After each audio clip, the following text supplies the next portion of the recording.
माँ ड्रामा की last episode बहुत ही ज़्यादा इंटरेस्टिंग होने वाली है। लास्ट एपिसोड में आप लोगों को इंटरेस्टिंग सीन देखने को मिलेंगे, जिसके बाद आप लोगों को एक यानी कि दिली सुकून मिलेगा कि इस ड्रामे का एंड जो है ना वो बिल्कुल परफेक्ट हुआ, जैसा कि ऑडियंस के दिमाग में चल रहा था कि इस तरह का जो है ना होना चाहिए, तो बिल्कुल वैसा ही होने वाला है। तो यहाँ पर आप लोगों को सबसे पहले ये देखने को मिलेगा कि जो राहा होती है वो अपने पहले वाले घर यानी कि जहाँ पर उसकी माँ और उसका नाना जान हुआ करते थे वहीं पर पहुंच जाती है। तो यहाँ पर वो अपने उसी घर में रहने लग जाती है। तो आसिया का आमना सामना उससे हर बार आता रहता है, यानी कि वो एक दूसरे के आमने सामने आते रहते हैं। तो यहाँ पर जो है ना, जो जब वो एक दूसरे के आमने सामने आते हैं तो एक दूसरे को खूब बातें भी सुनाते हुए आप लोगों को देखने को मिलेंगी कि ये बातें इनकी जो है ना अब जो है ना आखिरी होने वाली है, क्योंकि यहाँ पर जो है ना जब ही उनका आमना सामना होगा तो यहाँ पर राह खूब बातें सुनवाते हैं, वो भी आसिया को। तो यहाँ पर कह देते हैं कि मैं तो तुम्हें यानी कि कोई मुबारकबाद भी नहीं दे पा रही, क्योंकि एक तरफ से तुम्हारी बेटी का निकाह हुआ था ज़ारियून से और दूसरी तरफ उसकी तलाक हो गई थी। तो यहाँ पर अब जो है ना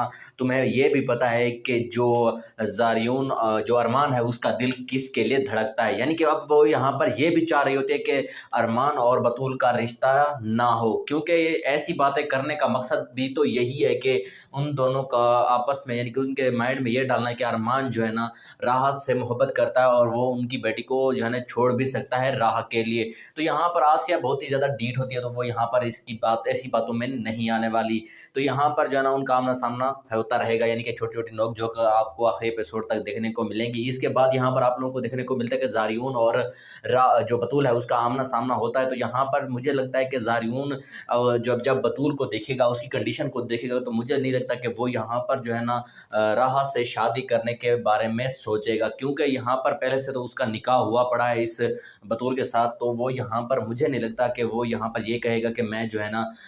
इस राह से भी निकाह करना चाहूँगा, क्योंकि अगर उसके दिल में कहीं भी किसी जगह पर किसी कोने में भी अगर बतूल के रिलेटेड उसके दिल में मोहब्बत होगी तो वो यहाँ पर लास्ट एपिसोड में यही कहेगा कि मैं जो है ना अपनी बीवी से बहुत ज़्यादा मोहब्बत करता हूँ, तो इसलिए मैं राह से शादी नहीं कर सकता। और दूसरी तरफ आप लोगों को इंटरेस्टिंग सीन देखने को मिलने वाला है, वो भी ये कि जो अरमान है वो यहाँ पर अपनी फीलिंग्स का इजहार अपनी माँ के सामने कर रहा होता है कि मैंने उसके लिए क्या नहीं किया, मेरे हर डिसीजन, मेरी हर दुआ सिर्फ और सिर्फ राह के लिए ही थी, मैं उसे हासिल करने के लिए क्या नहीं करता रहा, लेकिन उसने मेरी फीलिंग्स को मतलब ऐसे समझा कि जैसे मैं कोई बेकार हूँ। तो यहाँ पर जो है ना वो जब राह से मिलता है तो यहाँ पर राह को लेकर उसकी माँ की कब्र पर जाता है और वहाँ पर उससे कहने लग जाता है कि तुम मेरी बात क्यों नहीं मानती। तो यहाँ पर कहती है कि अब बहुत